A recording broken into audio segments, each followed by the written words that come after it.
সংস্কার সরকারের পদত্যাগের জন্য আদায়ের জন্য আজকে এই কৃষক সমাবেশে উপস্থিত আজকের এই কৃষক সমাবেশে প্রধান অতিথি চলমান গণতান্ত্রিক আন্দোলন এদেশের মানুষের ভোটের অধিকার ফিরানোর আন্দোলনে দেশব্যাপী বেগম খালেদা জিয়া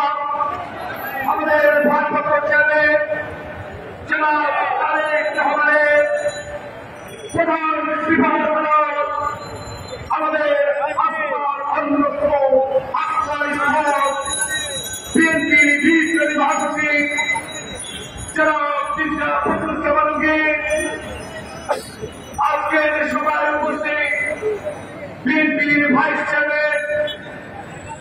ব্যারিস্টার শহীদুর বৃন্দ, বিএনপির ভাইস চেয়ারম্যান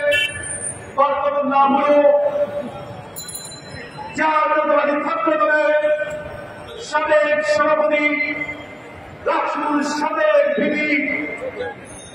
বর্তমান ফেস্টিভ্যাল বিরোধী আন্দোলনের সাহসী নেতৃত্ব বিএনপির সিনিয়র যুগ্ম মহাসচিব অ্যাডভোকেট রুহুল কবির আহমেদ, উপস্থিত ঢাকা মহানগর উত্তর বিএনপির বিশিষ্ট চিকিৎসক